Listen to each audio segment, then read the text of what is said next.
बिछाकर अंजलि को कमज़ोर करना और केस को अपने पक्ष में मोड़ लेना।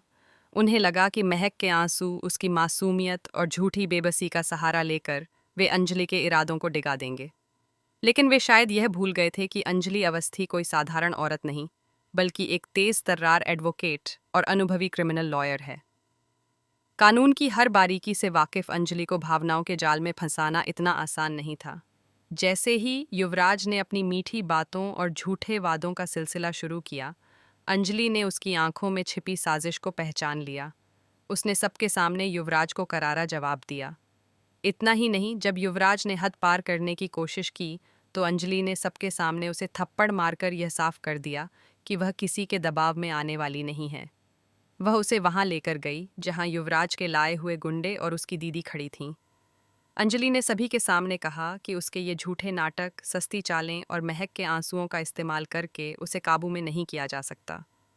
वह सच और न्याय के रास्ते पर चलती है और उस रास्ते से उसे कोई भटका नहीं सकता।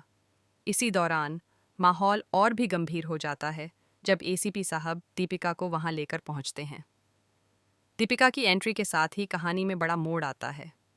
दीपिका कांपती आवाज में लेकिन पूरे साहस के साथ बताती है कि किस तरह उनके मुख्य गवाह का बेरहमी से खून किया गया था। वह एक एक घटना का खुलासा करती है, कैसे साजिश रची गई, कैसे सबूत मिटाने की कोशिश हुई और कैसे इस पूरे षड्यंत्र के पीछे बड़े नाम शामिल हैं। दीपिका की गवाही सुनते ही वहां मौजूद हर शख्स के चेहरे का रंग उड़ जाता है। सच सामने आते ही अंजलि अवस्थी बिना समय गंवाए सीधा राजवंशी परिवार के घर पहुंचती है। उसके चेहरे पर दृढ़ता और आंखों में न्याय की ज्वाला साफ दिखाई देती है। वह परिवार के सभी सदस्यों को कानून के दायरे में लेने का फैसला करती है। प्रकाश को भी गिरफ्तार करवा दिया जाता है क्योंकि अब सबूत साफ साफ उसकी संलिप्तता की ओर इशारा कर रहे होते हैं। घर में हड़कंप मच जाता है। जो लोग अब तक खुद को अजेय समझ रहे थे, वे कानून के शिकंजे में फंसते नजर आते हैं। इसके बाद अंजलि साधना सिंह राजपूत को राजपूत हाउस से हिरासत में लेकर निकलती है। जाते जाते वह रानी मौजूमदार को सख्त चेतावनी देती है कि उसके अब गिने चुने दिन ही बचे हैं।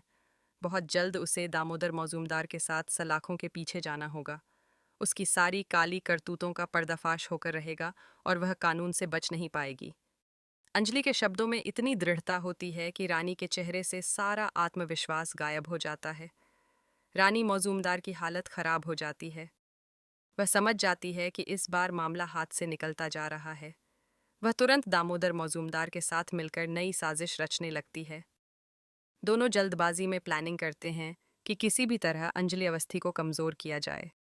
इस बार वे फिर से आरती को मोहरा बनाने की योजना तैयार करते हैं और महक को एक बार फिर फंसाने की कोशिश करने का फैसला लेते हैं।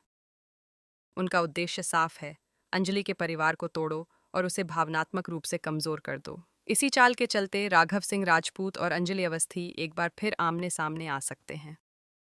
गलतफहमियों का जाल बिछाकर दुश्मन चाहते हैं कि दोनों के बीच दरार पैदा हो ताकि अंजलि अकेली पड़ जाए और उसे हराना आसान हो जाए। लेकिन हालात इस बार पहले जैसे नहीं हैं। दोस्तों, इस बार अंजलि अवस्थी अकेली नहीं है।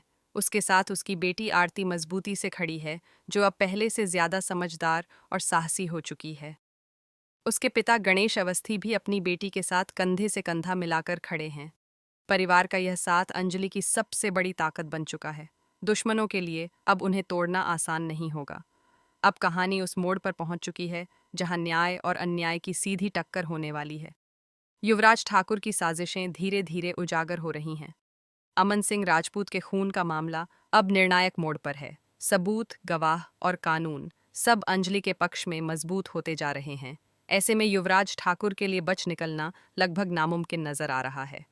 आने वाले एपिसोड में यह देखना बेहद दिलचस्प होगा कि क्या सचमुच युवराज ठाकुर को अमन सिंह राजपूत के खून के जुर्म में कड़ी से कड़ी सजा मिलेगी।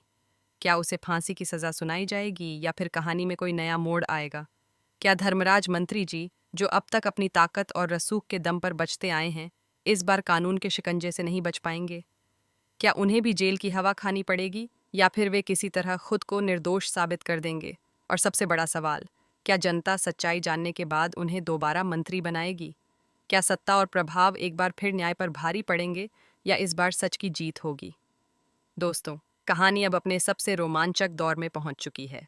हर किरदार की असली परीक्षा होने वाली है। न्याय की इस जंग में कौन जीतेगा और कौन हारेगा, यह देखना बेहद दिलचस्प होगा। आप अपनी राय ज़रूर बताइए।